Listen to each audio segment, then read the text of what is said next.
Messieurs, bonsoir. Alors, page Kav Gimel Amoud Aleph. Mechila. Chodesh Tov Uvorach. Bon mois de Hadar à chacun d'entre vous. On est dans les lignes larges de votre feuille. Alors, je vous rappelle, il y a des repères, quand vous voyez des lignes aussi larges que ça, c'est absolument pas l'habitude de la Gemara d'avoir des lignes aussi larges. D'habitude, elles sont courtes, d'accord, plus ou moins courtes. Là, elles sont très larges, elles font la page entière. C'est qu'en réalité, on est dans des agadotes, on est dans des histoires. Les histoires nécessitent moins de commentaires. C'est pour ça qu'on n'a pas besoin de libérer de la place sur les côtés pour faire des commentaires. D'accord, regardez, il n'y a pas de Tosfot. Il n'y a pas de Tosfot, il n'y a rien. C'est des histoires, ok, c'est des histoires. D'accord, donc voilà, c'est des histoires à connaître, c'est l'histoire du Talmud, les fameuses agadotes du Talmud. On a vu donc la semaine dernière toute l'histoire de Choni Améhagel, rappelez-vous, donc cet homme-là qu'on avait demandé, consulté pour qu'il demande la pluie. D'accord, et on a vu comment il a fait pour demander la pluie en faisant le cercle, d'accord, sur le sol, il s'est mis à l'intérieur du cercle, etc. D'accord, et on avait terminé la semaine dernière en disant que les Chachamim ont voulu le mettre en nidouille. Ils ont voulu l'excommunier. Parce qu'on ne se comporte pas comme ça avec Akadosh Baruch Hu. Tu fais pas de chantage avec Akadosh Baruch Hu. Tu peux pas lui dire je fais un cercle sur le sol, je me mets dans le cercle et tant qu'il pleut pas, je sors pas du cercle. D'accord ? Tu peux pas te comporter comme ça. Et on avait rajouté que certes, il a plu quand même. Il a quand même plu, mais si Choni Améhagel vivait à l'époque d'Eliyahu Hanavi, il y aurait eu un problème. Il y aurait eu une confrontation de deux décrets différents. Lesquels ? Parce que Eliyahu Hanavi, le prophète Élie, à son époque où il n'y avait que des mécréants, etc., il a proclamé, il a déclaré une interdiction de pluie qu'il a imposée à Akadosh Baruch Hu. D'accord ? Pour punir la génération. Donc, ici on dit, imagine-toi Choni, tu viens, tu fais un cercle sur le sol, et tu dis, je ne sortirai pas de ce cercle tant qu'il ne pleut pas. Maintenant, mais est-ce que toi, tu sais, si en parallèle de toi, là, qui fait ton petit caprice parce que tu veux de la pluie, peut-être qu'en parallèle, il y a un grand prophète qui, lui, a proclamé qu'il n'allait pas y avoir de pluie pour punir la génération. Est-ce que toi, tu peux savoir si Akadosh Baruch Hu n'a pas décidé d'écouter un autre prophète qui, en parallèle, aurait exigé qu'il n'y ait pas de pluie dans cette période-là ? Alors, comment on aurait fait ? D'un côté, il y aurait eu un prophète qui, devant le peuple entier, aurait dit « Il n'y a pas de pluie pendant tant et tant de semaines ». Et toi, d'un autre côté, tu fais ton petit caprice dans ton coin en disant « Je veux de la pluie, sinon je ne sortirai pas de ce cercle ». Comment on se serait sorti de la situation ? Peut-être qu'à cause de toi, à cause de ce petit caprice-là, d'accord, il y aurait eu un chilou Hashem. Parce que il aurait plu, parce que toi tu fais ton caprice, mais le prophète, il aurait peut-être dit à la génération qu'il n'allait pas avoir de pluie. Donc les gens, ils auraient dit quoi au prophète ? Il lui aurait dit, ah toi t'es un plaisantin, t'es un rigolo, regarde il pleut, tu dis qu'il ne va pas pleuvoir alors qu'il pleut. Alors que les gens ne vont pas savoir que toi t'es Choni et que dans ton coin t'as fait un cercle et que t'as exigé de la pluie. Qui dit que Choni a le dernier mot par rapport au prophète ? Eh bien c'est ce qui s'est passé, il a plu. Il a plu, d'accord, il a été exaucé. D'accord, donc ça c'est ce qu'on avait vu la semaine dernière, la fameuse histoire de Choni Améhagel. Bien.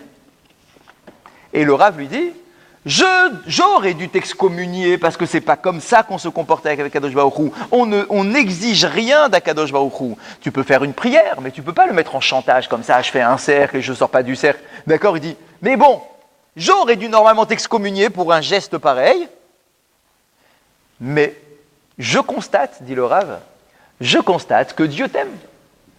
Comment tu veux que j'excommunie quelqu'un dont les prières sont exaucées par Akadosh Baruch Hu. Hachem, il t'a répondu. Tu as demandé de la pluie, il a eu de la pluie. Il y avait pas assez de pluie, il y avait plus de pluie, etc. Tu as eu exactement ce que tu as demandé. Et donc le texte nous dit, donc là on reprend dans le texte parce qu'on ne l'avait pas vu. Donc on est donc dans les lignes larges, comme on l'a dit tout à l'heure.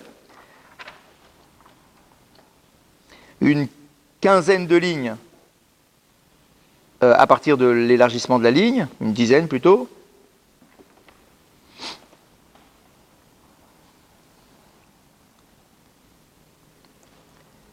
Alors, la ligne commence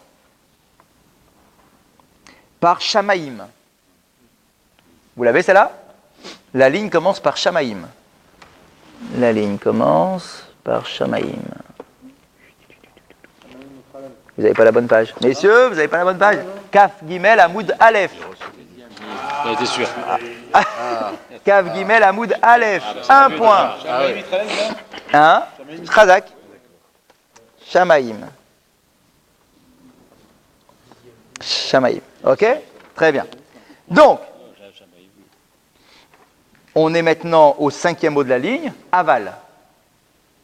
Mais, qu'est-ce que tu veux que je te fasse? Je ne peux pas te mettre en excommunication parce que toi, je vois que tu fais un caprice devant un Kadosh Baruch Hu, et que Hachem, il exauce tes prières. Je peux donc rien faire contre toi. Retzonecha, il fait ta volonté. Keben shemitrate à la vive, tu ressembles à un enfant qui fait un caprice devant son père. De la même façon qu'un père, quand il voit son fils taper des pieds, machin, il dit, bon, allez, arrête de me casser les pieds. Tiens, prends-le. Veoser lo retzono, et que le père réalise sa volonté. Omerlo, par exemple, le fils dit, Abba, papa, papa, amène-moi au bain public avec de l'eau chaude. Shofteni betzonen. 5 minutes après, il dit, papa, amène-moi me laver avec de l'eau froide. C'est un enfant, un jour il demande de l'eau chaude, un jour il demande de l'eau froide, et le père, allez, vas-y, viens mon fils, tu veux une glace au chocolat, demain tu veux une glace à la fraise, d'accord? Qu'est-ce que tu veux? Tenye gozim, shekedim, afarsekim, berimonim, papa, s'il te plaît, donne-moi des amandes, des noix, des fruits, des grenades. Tu es comme un enfant vis-à-vis de Dieu. Comme un enfant vis-à-vis de son père lui donne tous ses caprices, etc. Toi, Choni Améagel, tu es comme un enfant avec son père. C'est incroyable quand même, la proximité que cet homme avait avec Akadosh Baruch Hu. Il écoutait ses prières. Venoten leo, et il lui donne. Ve'alecha katuvomer, yismach avicha ve'imecha v'takel yolatecha. Et à ton sujet, à toi, Choni Améagel, à ton sujet, on peut attribuer le verset suivant, que ton père et ta mère soient heureux de te voir dans cette situation. T'imagines, tu es le père ou la mère de Choni Améagel. Et que ton père, ta mère te voient faire une prière et avoir ta prière exaucée. Ashre yolatecha, heureux soient tes parents. Bien, Tanou Rabanan, on continue. Vous l'avez, nouvelle histoire. Tanou Rabanan. Mashalchu benelishkat agazit, les Choni Améagel. C'est toujours à propos de Choni Améagel. Les gens du Sanhédrin, donc les juges du Sanhédrin, qu'est-ce qu'ils lui ont envoyé à Choni Améagel? Quel message ils lui ont envoyé? Et ils lui ont attribué un verset qu'on lit, nous, le soir de la Havdalah, le samedi soir, quand on fait la Havdalah complète. C'est un verset dans le livre de Job. Il est écrit comme ça. Ve'tigzar omer, vayakom lach, ve'alderachecha nagaor. Un verset qui dit comme ça. Traduction littérale, après on voit l'explication. Vatigzar omer, ve'tigzar omer, tu décrètes et tu dis, va yakom lach, et ça tient, ce que tu dis, ve'al derachecha nagaor, et sur ton chemin, il y a de la lumière. Un verset dans le livre de Job. Comment on comprend ce verset-là? Ve'tigzar omer, lorsqu'il est écrit, tu décrètes et tu dis, en fait, voilà comment il faut comprendre.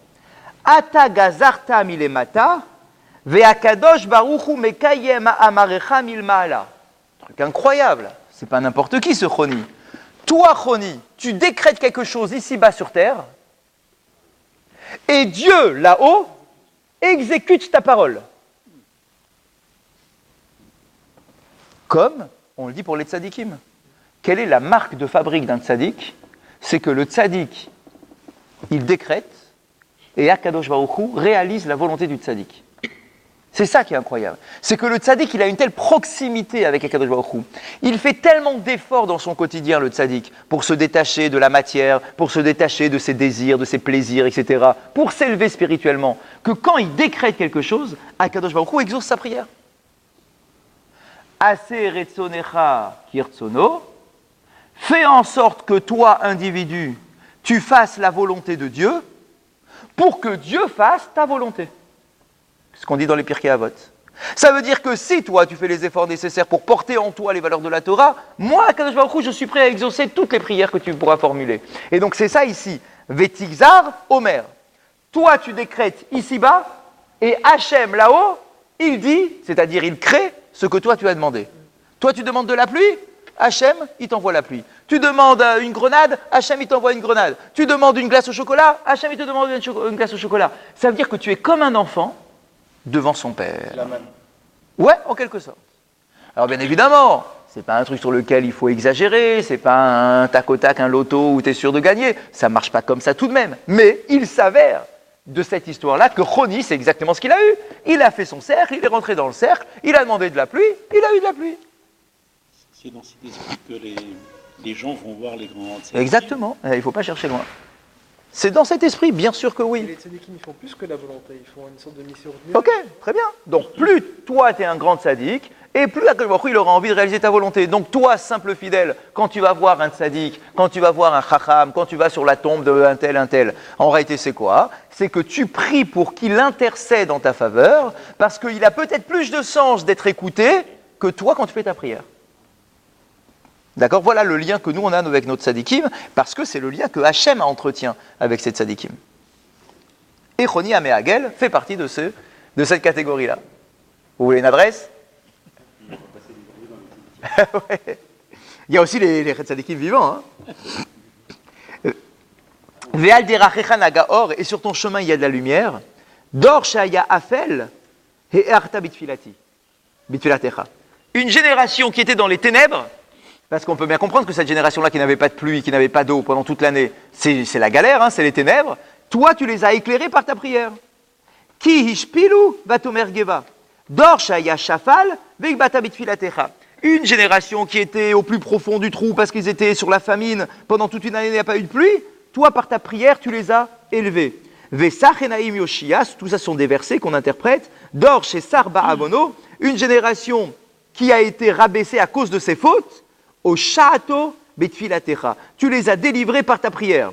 Yimalet inaki, Dor chez Loayanaki, une génération qui n'était pas propre dans son comportement, Milatto bitfilatecha, tu les as sauvés par ta prière. Venimlat bevor panecha, milatto, bemaase yadecha amerubi, amberurin, une génération qui avait un mauvais comportement, toi, par ta prière, tu as fait en sorte que ton comportement soit agréé aux yeux d'Akadosh Baruch Hu. Donc en fait, qu'est-ce qui s'est passé? C'est que les Chachamim, quand ils ont vu que les prières ont été exaucées, ils ont envoyé un message. Ils ont envoyé un petit texto à Choni Améhagel. Ils lui ont dit, Choni Améhagel, tu es un gars exceptionnel. On était dans un trou, on était en galère, on était fautif aux yeux de Dieu, etc. Donc on méritait absolument rien. Et toi, tu nous as relevés, tu as effacé nos fautes grâce à tes prières, etc. Donc voilà, ils lui ont envoyé un petit message de remerciement, tout simplement, qui a été envoyé officiellement par le Sanhédrin à Choni Améhagel après son intervention pour la prière. Ça, c'est la première histoire célèbre sur Choni Améhagel. Deuxième histoire, tout aussi célèbre, sur Choni Améhagel, la voilà.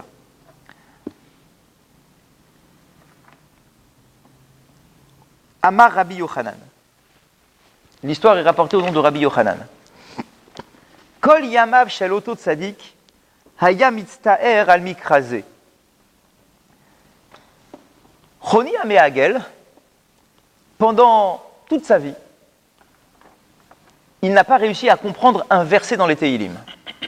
Il y a un verset dans les Tehillim, le seul qui le tracassait, le dernier, il a tout interprété dans les Tehillim, tout. Il a un verset dans les psaumes qui le tracassait, qu'il n'a pas réussi à comprendre.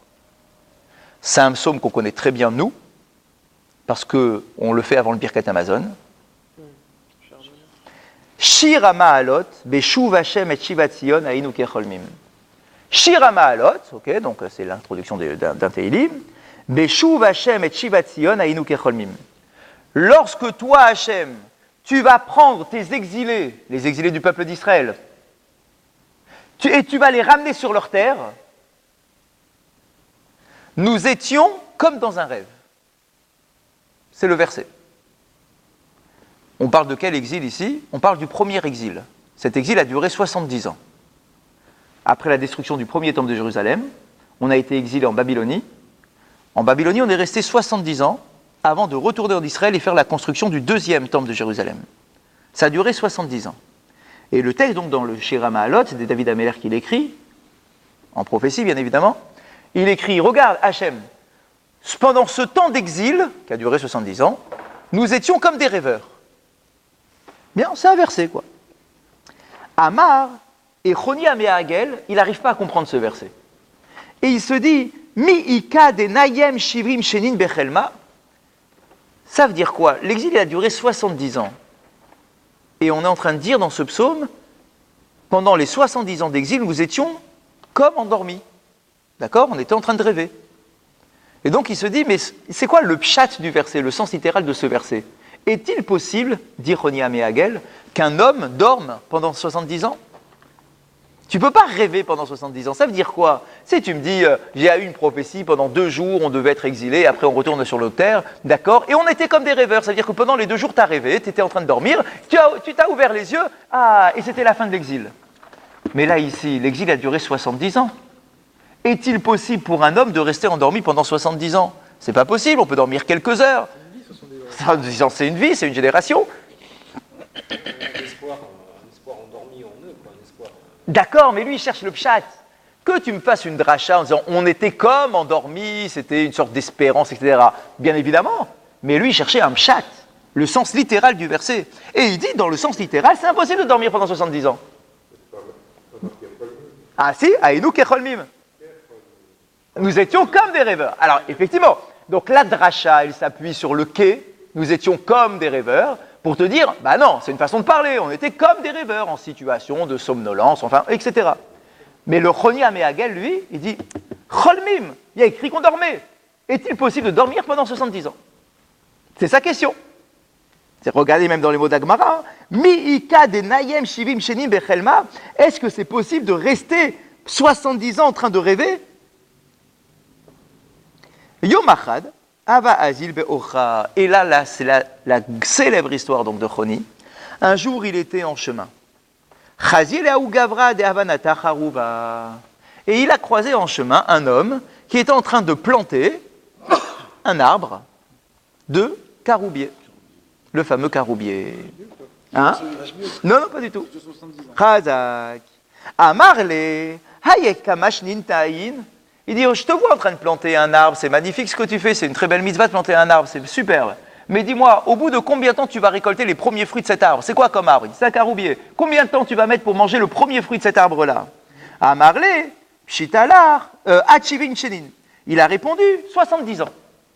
Le caroubier, effectivement, c'est un arbre très spécial. Il ne produit aucun fruit avant 70 ans. Amarle, Pshitalar de Chaït Shivim Shenin. Il dit, dis-moi, t'es sûr de vivre pendant 70 ans pour manger des fruits de l'arbre que tu es en train de planter là maintenant? C'est pas sûr que tu vis pendant 70 ans. Dans les Téhilim, on dit qu'une vie d'un homme, c'est 70 ans. D'accord, surtout à l'époque. Combien tu peux vivre? D'accord, donc tu es en train de planter là, tu es en train de te casser la tête, à labourer, à planter, etc. Mais tu vas jamais goûter un de ces fruits. Enfin, il y a une grande chance que tu goûtes jamais un de ces fruits. Pourquoi tu plantes un arbre alors que tu vas rien goûter? Pourquoi tu te fatigues alors que tu vas rien manger? Amarle, il lui a répondu, Haï, Alma becharuva ashkarte, qui est ridishtalele ahavta, chatlena melibrai. Il dit, c'est vrai, il y a de très grandes chances que je ne goûte pas un de ces fruits-là. Mais, quand moi je suis arrivé sur cette terre, il y avait des caroubiers qui étaient plantés. Et j'ai mangé des caroubiers, c'est-à-dire qu'il y a des gens avant moi qui, eux aussi, ont planté des caroubiers. Peut-être qu'ils n'en ont jamais mangé, mais ils les ont plantés pour les générations futures. Eh bien, moi, effectivement, je fais comme mes anciens, comme mes ancêtres. Il y a des gens qui ont planté, ils n'ont pas mangé, c'était pour leurs enfants. Eh bien, moi, je continue la chaîne. Je plante, je ne mangerai pas certainement, mais ça sera pour mes enfants. Moi, je mange les fruits que mes pères ont plantés, et mes enfants mangeront les fruits que moi j'ai plantés. C'est comme ça, d'accord, grosse pub d'écologie, etc. D'accord, tu travailles la terre pour les générations futures. D'accord, on est en plein dedans. Très bien. Yativ kakachi rifta. Quand Choni entend ça, il trouve l'histoire jolie, c'est beau ce que tu dis. Et il s'est assis pour manger. Il était en chemin, on a dit, il s'est assis, il a mangé son sandwich. Atale Shinta Nim. Il a eu un coup de fatigue, il s'est endormi. Ahadarele Mishunita. Il s'est retrouvé dans une dimension particulière, allez comprendre. Ikase Merena Venim Shivim Shnin. Il s'est endormi pendant 70 ans.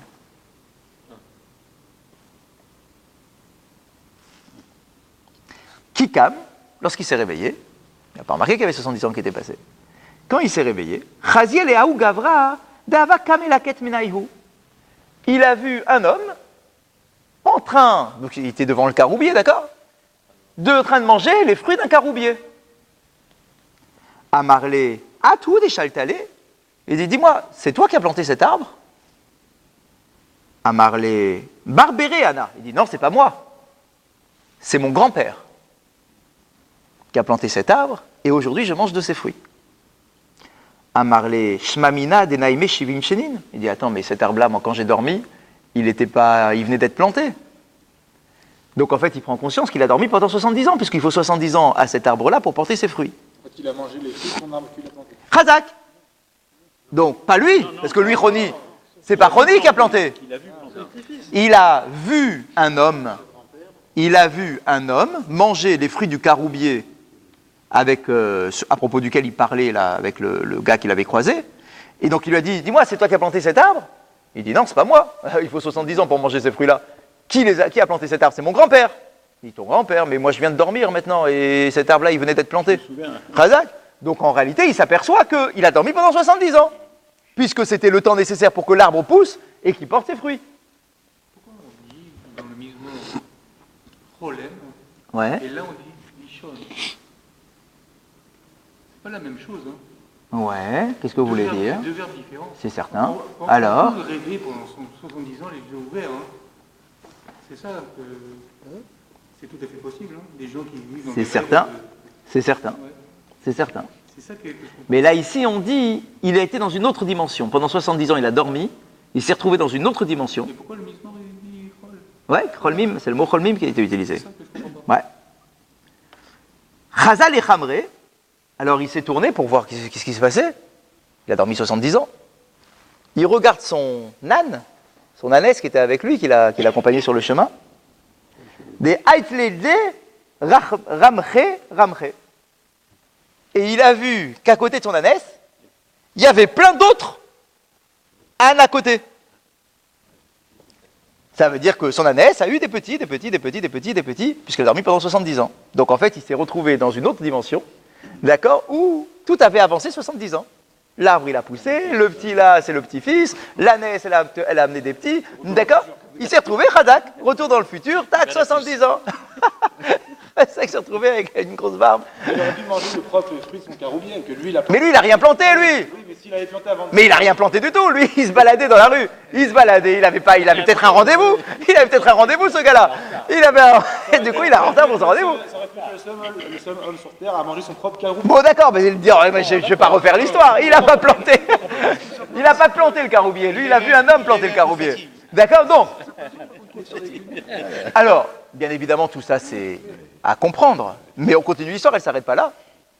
Donc, il voit que son ânesse a apporté plein d'autres petits hannetons. Azal est bêté, donc il était complètement perdu, ce malheureux.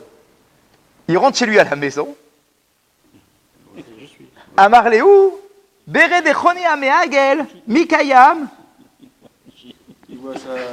Il dit, les grands-mères. est-ce qu'il y a encore des enfants de Choni Améagel qui sont par ici?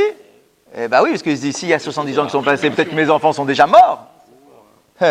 Donc il dit, y a-t-il des gens de la famille de Choni Améagel qui vivent ici? Amroulé, Béré l'État, Barbéré Ita. Il dit, non, désolé, les enfants, ils sont morts de Choni. Il y a maintenant que les petits-enfants de Choni. Eh bien oui, 70 ans, c'est, hop, la génération est passée, nouvelle génération. Amarlé, Ana Choni Améagel. Il dit, c'est moi, Choni. On dit, ben, nous on a cru que tu étais déjà mort et enterré, t'as disparu. T'as disparu, la circulation, à l'époque, il n'y a pas de truc. T'as disparu. L'œil, mais nous, ils l'ont pas cru.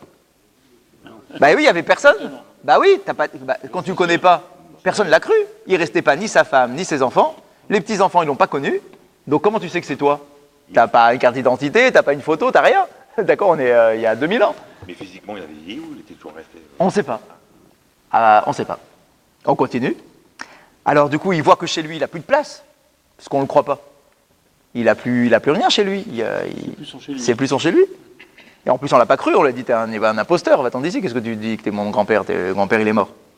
Azal et Bet Midrash. Alors, il a été au Bet Midrash. Choni Améagel, c'était un chacham, il a été au Bet Midrash, il dit là-bas, on va me reconnaître, je dois avoir des amis, des chavroutot, etc. Shamrinou les rabbanan de Ka'amre, Nehira Shma Titan, qui est né Choni Améagel. Il arrive au Bet Midrash, ils étaient en train de faire un chiour, comme dans tous les Bet Midrash. C'était en fin de journée, et il s'avère que les rabbanim du Bet Midrash ont fait une étude pendant la journée qui était exceptionnelle. Et à la fin, ils ont sorti une expression de leur bouche, en fermant le livre à la fin de la journée.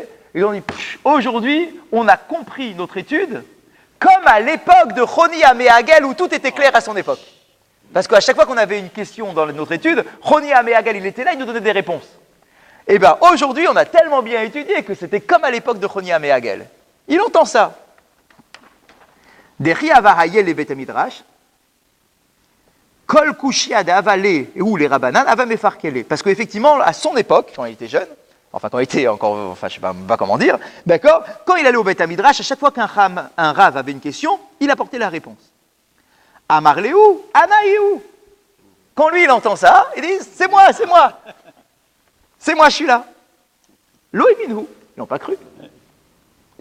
Velo Avdele Yekara, Kedimaele. Et ils lui ont pas fait la moindre marque de respect, de rien du tout. C'est un inconnu qui débarque au Beth Midrash, un peu farfelu a priori, il dit c'est moi Choni Améhagel, ça fait 70 ans qu'il a disparu. D'accord? Ils n'ont pas donné, ils n'ont pas compté, ils n'ont pas calculé. Ils l'ont laissé dans un coin. T'imagines, toi, tu es au Beth Midrash, il y a un gars qui arrive et dit ouais, c'est moi le grand rave de machin. Mettez-vous là-bas, monsieur, asseyez-vous, d'accord? Est-ce que les gens de sa génération... Attends une seconde. Non, a priori, non. A priori, il ne restait plus personne de sa génération. Eh ben oui, forcément. Baerachame ou mit. Quand il a vu qu'il n'avait plus de place, ni chez lui, ni au Beth Midrash, il a fait une prière pour demander la miséricorde de Dieu, et il est mort.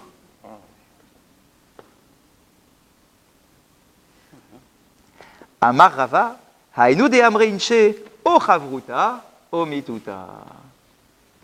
Et de cela, les Chachamim ont conclu qu'un homme, soit il arrive à avoir une place dans la société, soit il est mort. Soit il a une chavruta, soit il est mort. Si tu n'as pas de place, ni chez toi, ni au Beth Midrash, que personne ne te reconnaît, qu'on te prend pour un fou qui débarque comme ça, eh bien, en fait, la vie, c'est quoi? La vie, elle est en société. Donc, si tu n'as de place nulle part, il a prié pour mourir. Tu vas pas te refaire une place? Ah, 2 minutes, une seconde. Ça, c'est l'histoire. C'est la deuxième grande histoire sur Choni Améhagel. Histoire qu'on connaît bien ici à Boulogne. Mais oui, depuis le premier jour où j'ai mis les pieds ici, c'est cette histoire-là qui sonne dans mon oreille depuis chaque grande occasion. Non? Ah oui, le centenaire de... Non. Reprenez le petit fascicule qui a été édité à la première époque du projet de la construction. Oui, le projet de la construction, de la nouvelle construction de la synagogue. Ouais.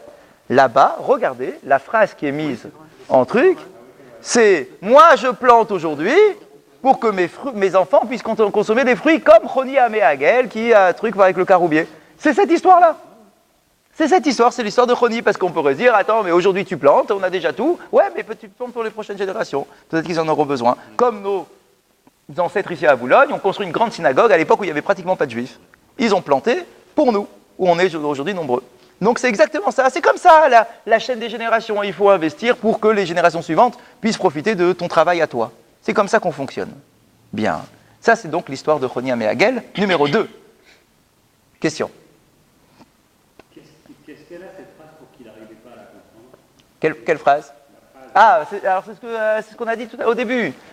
Vous avez raison. J'ai entendu, mais je n'ai pas compris. Vous n'avez pas compris la réponse ou la question? Ah, Khazak, la question elle était très bonne, bien évidemment. Je voulais laisser de côté parce que c'est la Gemara qui l'a laissé de côté, mais la question elle est bonne. Qu'est-ce qu'il y a de compliqué dans cette phrase? L'exil a duré 70 ans. Eh bien, qu'est-ce qu'il dit le verset? Pendant les 70 ans, nous étions comme des rêveurs. J'ai compris. Quand on sortira de l'exil, on sera comme dans un rêve. Mais bien évidemment, c'est ça un des pshats de la phrase. Une des interprétations de la phrase, c'est de dire quoi? C'est que quand tu vas arriver en Israël, et que tu vas te retourner en disant « Oh là là, ça fait 70 ans, t'as vu ce qu'on a galéré, Baruch Hashem, c'est terminé, on est comme des rêveurs. » D'accord? On est des doux rêveurs, on n'a pas perdu l'espérance, on n'a pas perdu notre identité, etc. Baruch Hashem, on est comme des rêveurs. C'est sûr qu'il y a 50 pshatim qui rentrent très bien avec les mots, il n'y a pas de difficulté plus que cela. C'est vrai. Choni, il cherchait un autre pshat. Il s'est dit, est-il possible de dormir pendant 70 ans? Parce que lui, il ne veut pas dire que c'est à ton retour de l'exil que tu étais comme un rêveur. Il veut dire que pendant les 70 ans d'exil, tu es comme un rêveur.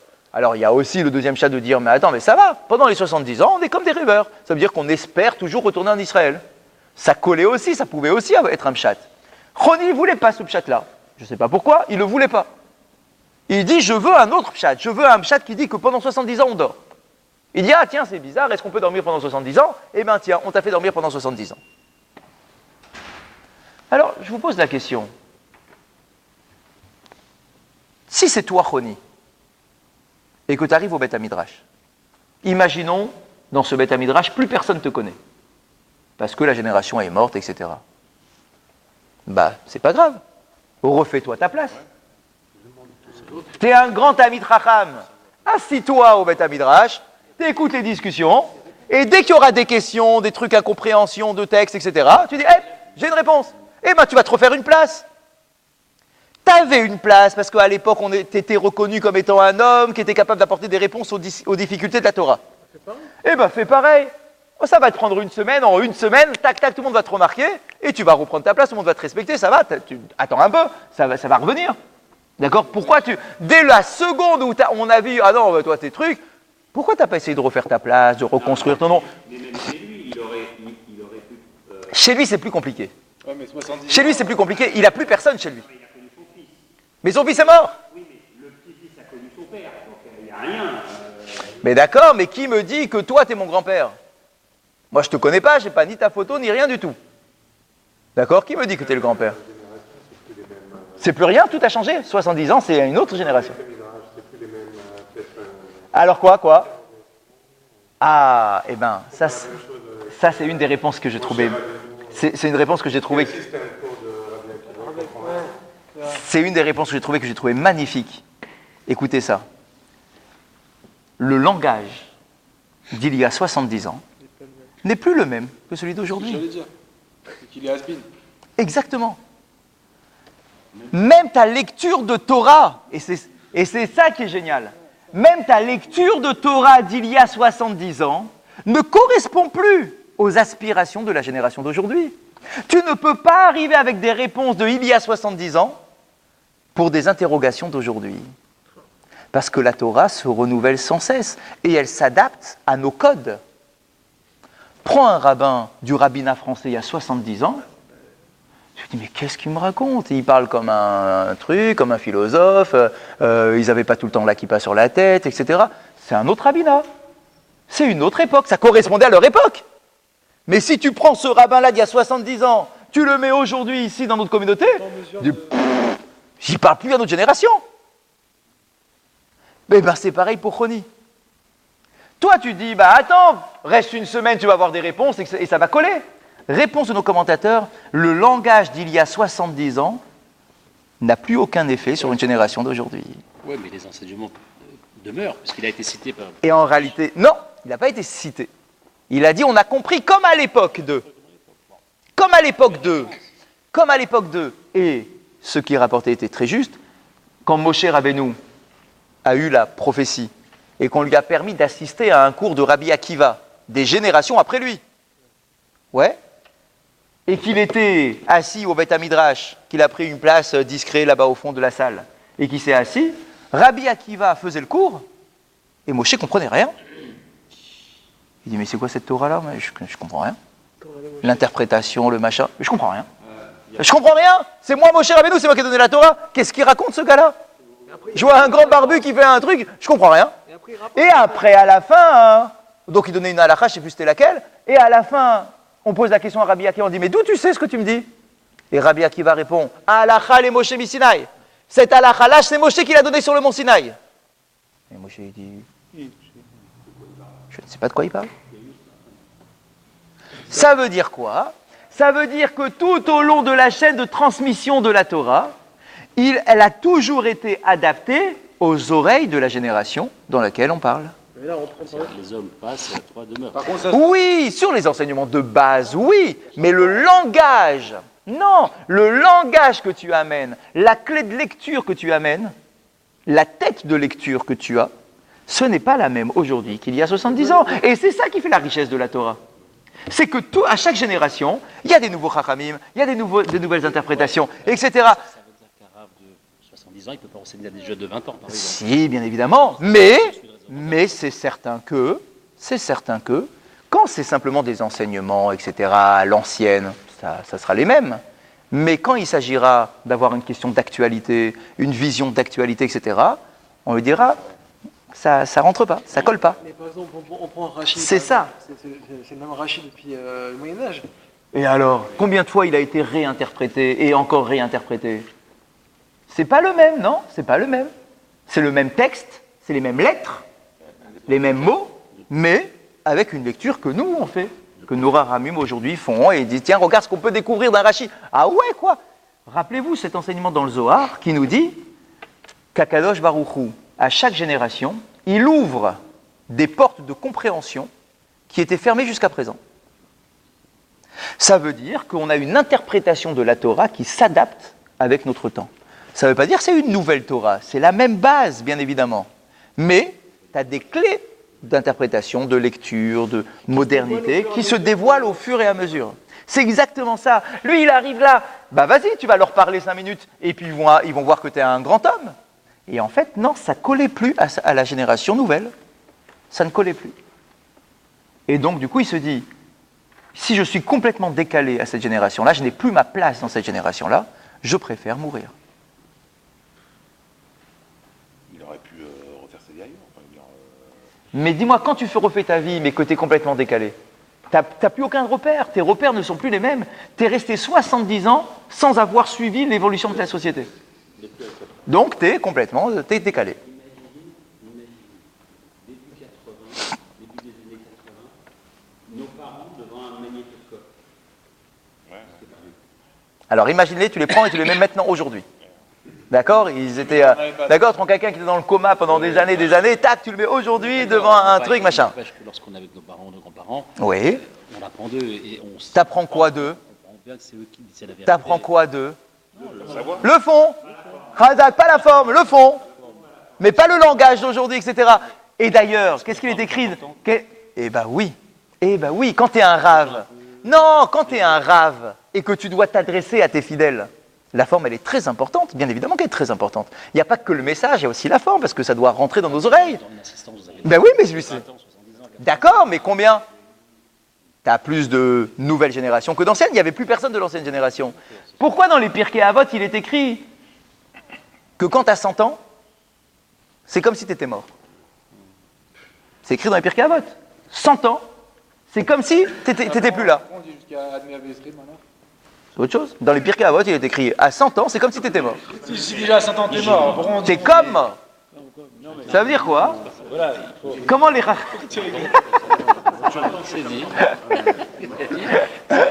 Comment? Pourquoi c'est écrit comme ça? Écoutez les commentateurs sur les Pirkei Avot, sur les Pirkei Avot. Ils disent, parce que quand tu as 100 ans, on va te respecter parce que tu es le petit vieux de la famille, etc. Mais en fait, quand tu vas parler pour donner un conseil, un machin, qu'est-ce qu'on va te dire? T'es comme un mort en réalité. Mais si, mais c'est la réalité. T'es un petit vieux. Ouais, c'est ça, papy. Merci, papy. C'est la réalité. Ça enlève pas le kavod que tu leur dois. Khazak, mais pas un diable. Tu lui diras quoi? Ah, papa, tu peux pas comprendre ce que je vis aujourd'hui. Ah, ça non, oui. Bah oui, parce que t'as pas le langage qui correspond. T'as un langage de vieux. Ok, alors je t'aime parce que t'es un petit vieux, je t'aime parce que t'es mon arrière-arrière-grand-père, etc. Je t'adore. Mais il n'empêche que, pour ma question de compte en banque aujourd'hui, comment je vais gérer mon argent, comment je vais gérer ça, comment je vais gérer mon abonnement téléphonique, ouais, c'est bon, papy, c'est bon, laisse-moi tranquille. Eh bien, on nous dit ici, quand tu n'as pas le langage de la génération, tu es comme mort. Quand tu es un rave et que tu dois porter la génération, tu es comme mort. Tu n'as plus ta place. Regardez aujourd'hui où Internet s'est développé d'une manière fulgurante, des vieux ne sont absolument... Enfin, ils sont ça va dehors. être pire dans quelques années. Ils sont en dehors. Ils sont en dehors. Est-ce que c'est ce qu'on attend de nos anciens qui nous montrent Non, Internet? Mais c'est ce que tu attends d'un rave. C'est ce que tu attends d'un rave. Lui, c'est un rave. Il doit pouvoir parler. Parce que là, on élargit. Mais c'est pas élargi, c'est ça. C'est ça le truc. Le rave, les gens, les fidèles doivent pouvoir s'assimiler à la figure du rave. Donc si le rave, il n'est pas dans le langage de notre génération, je ne m'assimile pas à lui. c'est pas mon modèle. Alors bon, il a des enseignements, mais regarde ici, il a plus sa place. Mais pourquoi il n'a pas voulu se réadapter? Parce que c'est impossible. Il avait C'est 100 ans. impossible. Il avait 100 ans ou presque. Ah bah facile. Bah facile. Parce qu'il avait déjà des enfants, puisqu'il a eu des petits-enfants. D'accord? Donc quel âge il a? Quel âge il avait quand il a dormi? 110, 120 enfants. D'accord, minimum. Donc ça, il n'est plus dans l'air du temps. Les anciennes générations dans l'Israël sont plus puissantes. Et plus...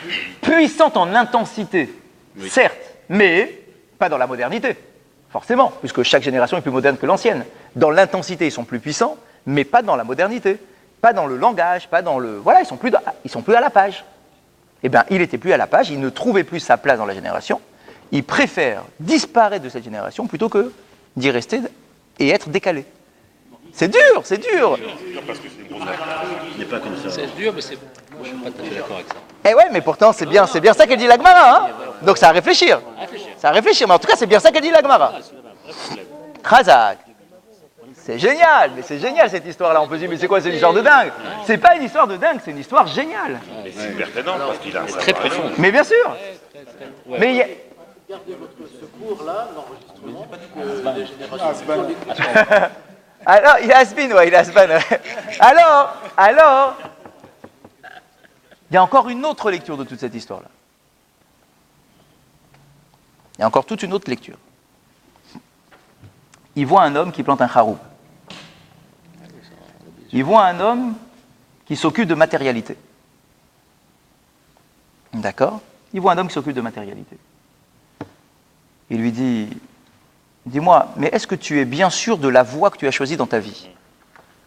De t'occuper de la matière à ce point-là. Travaille la terre, tu plantes un arbre, etc. Combien de temps ça va te prendre pour profiter de cela? 70 ans. 70 ans d'investissement pour le monde de la matière, mais tu n'es même pas sûr que les fruits que tu vas prendre de cette matière-là seront positifs pour toi. Est-ce que tu es sûr de ta voie? Et cet homme répond, en fait, je n'ai pas réfléchi. Moi, je sais juste que mon père a fait la même chose. C'est-à-dire que j'ai suivi la voie de mon père, grand-père, arrière-grand-père, qui n'étaient pas forcément très investis dans le monde de la spiritualité, qui étaient tous investis dans le monde de la matière. La parnassa, la parnassa, la parnassa, la parnassa, que la parnassa, c'est exclusivement ce qui est dans ma vie. Et en fait, le temps passe très vite. Et tu es comme endormi. Quand tu es pris par la matière, en fait, ta vie n'est que rythmée par le rythme professionnel, des préoccupations matérielles, etc., toute ta vie, elle passe, les 70 ans passent, et tu es comme un rêveur. Mais qu'est-ce que tu as construit? Et quand tu tournes autour de toi, tu vois quoi? Tu vois que ton âne a donné encore des autres ânes. Je vous rappelle que dans le langage des Chachamim, l'âne, c'est toujours la matérialité. Toujours. Chomer. Chamor, Chomer. D'où la raison avec Chamor, Chomer. Macha, il vient sur un homme. D'accord? Toujours. Donc en fait, tu avais de la matière, et au bout de 70 ans, effectivement, tu as encore plein de matière. D'accord? Ta matière a donné encore de la matière, encore de la matière. Chacun a apporté une nouvelle matière, une nouvelle matière. Tu t'en retrouvé plein de matière autour de toi. Mais en réalité, quand tu te poses la question, mais qu'est-ce qui reste de ma vie? Ma vie, en fait, rien. Il reste que de la matière. Tu n'as plus ta place nulle part. Parce que tu n'as pas investi. Alors tu vas dire, bon, alors il est temps que j'aille au Beth Midrash maintenant. Il est temps que j'aille réinvestir mon identité. Je ne vais pas rester que dans la matière. Mais le problème, c'est que quand tu débarques au Beth Midrash et que tu as déjà 70 ans, qu'est-ce qui reste au Beth Midrash? On te dit, ouais, c'est bien, t'asseoir là-bas dans le coin. Ça veut dire que le charoub en question ici, il vient matérialiser, il vient symboliser la matière qui nous engloutit tout le temps, qui nous absorbe pleinement, etc. Et des fois, effectivement, on est kecholmim. Tu es comme un doux rêveur, ta vie passe, mais tu n'as rien fait de ta vie. Alors, pour quelle raison Macha, il vient sur un âne? Justement, parce qu'en fait, c'est pas un âne, il vient sur la matière. Le Mashiach maîtrise la matière. Pour être le Mashiach, il faut maîtriser la matière. C'est pour ça qu'il vient sur un âne. Rabbi Akiva, Ouais. il a commencé à étudier à 40 ans. Razak. Et 40 ans plus tard, il a commencé à enseigner. Ok. Voilà. Mais il fallait bien s'y mettre à un moment, mais pas à 70 ans. À 80, il avait. D'accord, mais il s'y est mis à 40 quand même. 70, c'est une vie entière. Donc, ne pas rester pendant toute notre vie comme des rêveurs. C'est ça, en fait, le message. L'un autre message. Remise en question. On continue. Ensof. Abba Chilkiya. On nous raconte l'histoire de Abba Chilkiya. Retenez bien ce nom, Choni Améagel. Abba Chilkiya. Il y a un homme qui s'appelait Abba Chilkiya. Barbéré des Choni Améagel, Aya. Ah bah tiens, c'était le petit-fils de Choni. Allez, on nous raconte une histoire maintenant sur le petit-fils de Choni. Ouais, Razak, tiens. C'est pratique avec la CAF. J'ai aussi la rêvé. Ah non, on a des autres histoires. Vechi, Mitsteri, Chalma, Lemitra. Lorsque, dans la génération ou dans l'année, il n'y avait pas de pluie, Havu, Meshadri, Rabbanan, les Gabé. Les Chachamim, c'est lui qu'ils allaient voir. Ah, dis-moi, quand ton grand-père est capable de faire un cercle sur le sol et d'exiger la pluie et que ça marche, on va voir avec le petit-fils si ça marche. Hein. Si on n'a pas de pluie, on ne va pas aller voir n'importe quel rave. On va aller voir un descendant de Choni Améagel, l'héritage spirituel.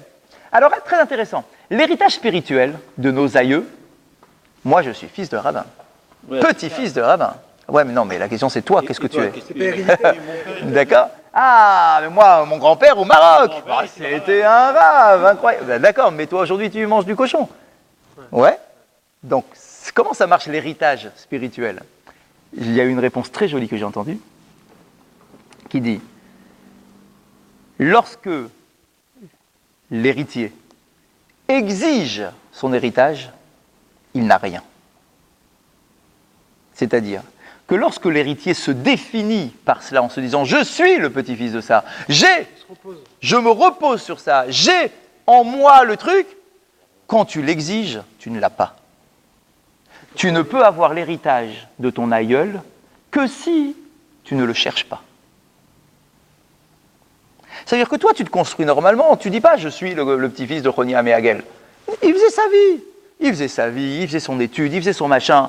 Il s'avère que puisque tu ne recherches pas le kavod, Hachem fait en sorte que les traits de la famille passent de génération en génération.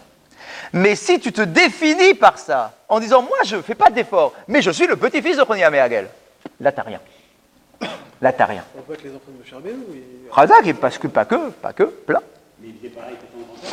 Alors, on a une histoire. Lorsqu'il manquait de pluie, on savait où est-ce qu'il habitait, on avait son adresse. Les Chachamim allaient chez lui, frapper à sa porte, pour lui demander de la pluie. Ou Rachme Batemitra. Et sache que lorsque lui demandait de la pluie, il pleuvait aussi. C'est une génération, c'est une dynastie.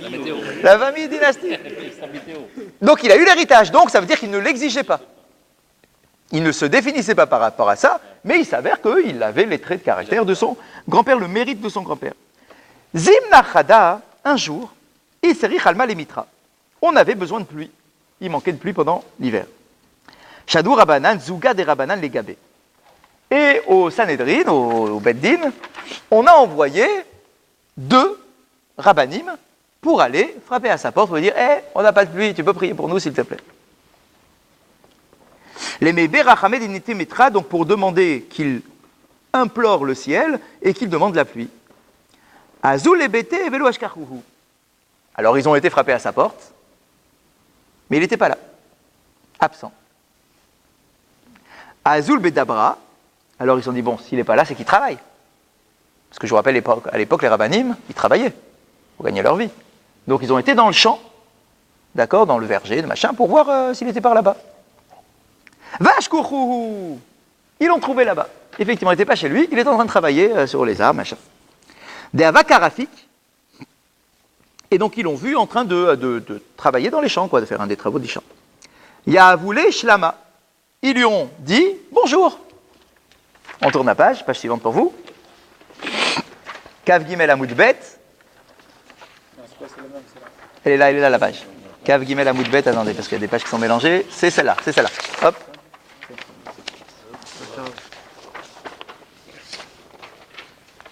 C'est bon, vous l'avez?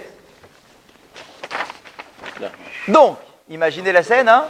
Il est dans les champs en train de labourer ou de faire des travaux des champs.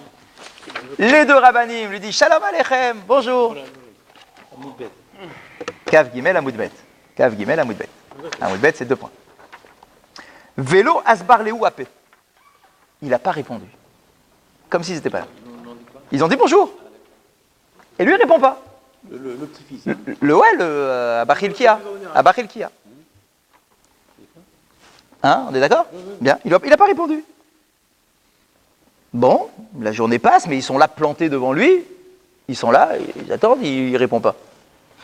Befania, à la fin de la journée, Kava Menaket CV, alors ils sont là, ils regardent, ils se demandent pourquoi il ne répond pas.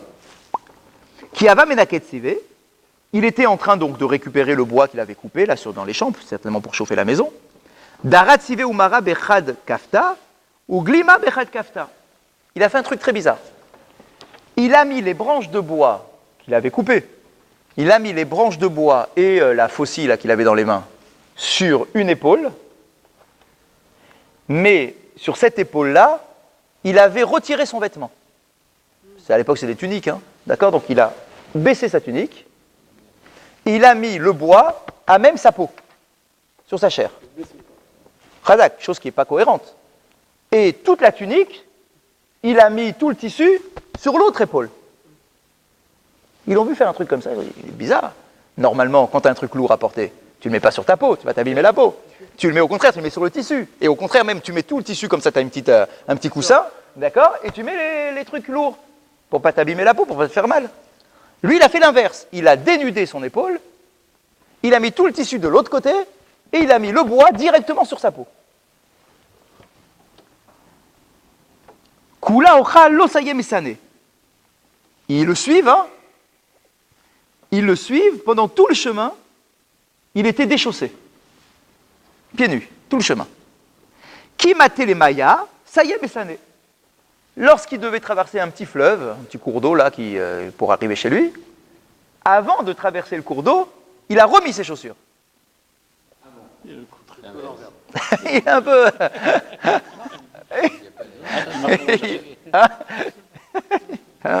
Il doit être gentil, le beau.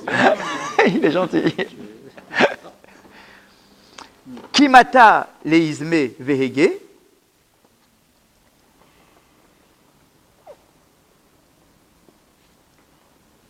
Lorsqu'il passait dans des endroits où il y avait des ronces, il relevait son pantalon.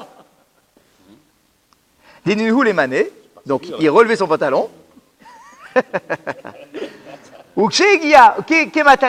Lorsqu'il arrivait en ville, Nafka debitul et AP qui m'est cacheté. Lorsqu'il est arrivé en ville, sa femme, et il fallait que ça rentre quelque part la femme. Sa femme, dès qu'elle l'apercevait rentrer en ville, quoi, sa femme sortait de chez lui avec sa plus belle robe et ses plus beaux bijoux, maquillée, belle comme un... D'accord? La plus belle possible. Et elle allait à sa rencontre. Qui mata les VT, et donc, ils arrivaient comme ça à la maison. Quand ils arrivaient à la maison, à la débitou Berecha, il laissait sa femme rentrer en premier à la maison, Vadar Ayalihu, et lui rentrait après sa femme. Vadar Alei Rabanan. Mais il y avait toujours les deux. Il y avait les deux qui suivaient là. Il y avait les deux qui suivaient, et donc les deux qui suivaient sont rentrés en dernier. Khazak, oui, mais il les a pas non plus. Il leur a pas dit Bechavod, rentrez. La femme rentre, lui il rentre, et les deux ils poussent la porte quoi. Ils rentrent. Yativ et Karirifte. Comme si de rien n'était, il s'assoit, il prend du pain, il mange. Lui, Rabbi Hilkia, Abba Hilkia. Il mange, il a faim, il a travaillé toute la journée, il s'assoit, il s'installe, il mange. Ok. Vélo Amarléou les Rabanan, tout crou. Et il n'a rien dit aux Chachamim, il leur a pas dit, venez manger un peu de pain avec moi, venez à ma table, rien. Ni il leur a dit bonjour, ni il les fait rentrer chez lui, ni il les met à table, rien. Palagrifta l'inoke, les kashisha chada, où ils étaient très. Il avait, à sa table, il avait deux enfants, un grand, un petit. Il a partagé le pain avec eux. Il a donné un morceau de pain au grand et 2 morceaux de pain au petit. Là aussi, alors que normalement, tu donnes plus à manger au grand qu'au petit. Le grand Dieu bénisse, il est grand, il a de l'énergie, le petit, c'est un petit. Il a donné comme ça. Amar Léhou, Devituhu, et à un moment, il parle à sa femme, il chuchote. qui était assise à côté de lui. Il lui dit, Yadana de Rabanan Mishum Mitrakatu. Il dit, je crois. Je crois qu'on me suit. Une fois qu'il est au dessert, Ça fait 5 heures qu'il le suit. en fait, Je crois. Je crois qu'il y a quelqu'un, mais je sais pourquoi ils sont là. Ils sont venus me demander de la pluie. Ah oui. Oui, je connais l'histoire. Parce qu'à chaque fois qu'il manque de pluie, les rabbanim, ils arrivent. En dehors de ça, les rabbanim, ils viennent jamais chez nous. Donc, ils sont là. Je suis sûr qu'ils sont venus me demander de la pluie. Nisak le Agara, veni berachame. Mais il dit, j'ai pas envie de leur laisser me demander. C'est ce qu'on va faire. On va monter tous les deux. Moi et ma femme, enfin lui et sa femme. On va monter tous les deux sur le toit. On va prier pour la pluie. On va prier pour la pluie. On va prier pour la pluie. Peut-être que Hachem il va m'exaucer, il va envoyer la pluie. Et du coup, quand les rabbanim ils vont voir qu'il pleut, ils vont rien me demander. Et du coup, j'aurai pas de kavod. ils n'ont pas suivi sur le toit? Non, ah bah non, quand même pas. C'est la femme qui était sur le toit. Non, les deux. On va monter sur le toit, les deux.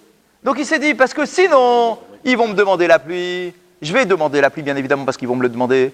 Et il va pleuvoir, parce qu'à chaque fois que je demande, il pleut. D'accord? Et ils vont me dire merci, ils vont me faire du kavod, et ils vont me faire un cadeau, va savoir. D'accord? Et j'ai pas envie de tout ça, moi je veux pas de kavod. Donc on va faire style, on s'éclipse 5 minutes. Ouais. On va redescendre, il sera en train de pleuvoir, et du coup ils vont rien me demander. Et du coup j'aurai pas de kavod, ils vont partir, ils vont rien me demander. Sakou les Igra, c'est ce qui s'est passé, ils sont montés sur le toit. Kamihu bechada zavita, veihi bechada zavita. Ils sont mis chacun à un côté du toit différent. Ça vous fait penser à prier de cette façon. Qui prie de cette façon? Sur toi? Oui. Non, mais dans deux coins différents. Yitzhak et Bien sûr, Yitzhak et Rivka. Quand Rivka était stérile et que Yitzhak voulait qu'elle tombe enceinte, ils ont prié chacun dans leur coin et chacun le mot qui est utilisé dans un coin. C'est intéressant, la notion du coin dans la prière. Tu pries devant un mur, devant un coin. D'accord? Pour te rentrer sur toi-même. La prière, c'est se retrouver avec soi-même. Tu n'es pas devant un espace immense. D'accord? Tu te retrouves dans un coin, tu pries dans un coin. Parenthèse. Si, il y a une petite terrasse, un machin, il y a un coin. Ouais, le coin une extrémité chacun, quoi. Bon. Donc c'est ce qui s'est passé, ils sont montés, chacun a prié dans un coin. Kadim salukanana mehar zavita debidihu tuhu. Les nuages, dès qu'ils ont commencé à prier, les nuages se sont amoncelés de son côté à elle. Eh ouais, de son côté à elle. Et ça a amené effectivement la pluie, mais ça a commencé de son côté à elle. Kinachit, quand ils s'aperçoivent que c'est bon, il pleut, ils redescendent, comme si de rien n'était. Amarli ou Amayatou Rabanan. Il dit, ah, messieurs, est-ce que je peux vous aider? Amroulé, Shadarani le Rabanan, les Gabé des Mar des Miibera Hamala Mitra. Bah, on a été envoyé ici pour te demander de prier pour nous pour avoir la pluie. Amarléou, et il répond, Baruch Hamakom, je le trichitrem, les Abachil Kia. Il dit, Baruch Hashem, vous n'avez même pas eu besoin de moi, regardez, il pleut déjà. Amroulé, ils lui ont dit, tu te moques de nous. Yadrinan de Mitra Mechamatmar, ou de Ata. On t'a capté, hein. On sait bien que quand vous êtes monté, c'était pour prier, et que c'est grâce à toi qu'on a eu la pluie. On le sait bien. Donc merci beaucoup. D'accord, ce qu'ils ont voulu dire. Bon, Khazak, t'as pas voulu de kavod, mais bon, on n'est pas non plus idiots, hein. T'es monté, il a plu juste suite après, donc on a bien compris que c'était toi qui avais envoyé la pluie. Donc merci beaucoup. Mais ils disent, mais puisqu'on est ensemble là maintenant et que tu commences à nous parler, on a quelques questions à te poser. Parce que t'es quand même un homme bizarre. Oui. Khazak. Ok. Eh bien, on le verra la semaine prochaine. Aïe, aïe, aïe, aïe, aïe, aïe. Ah, c'est vrai. Non. Bah si, parce que l'enregistrement, il tient que1 heure. Mais non, donc si Dieu... Donc la suite, si Dieu veut, la prochaine fois. Venez tous, parce que sinon vous allez rester comme ça. Il portait sur quoi le coup? Elle va pas te croire. Elle va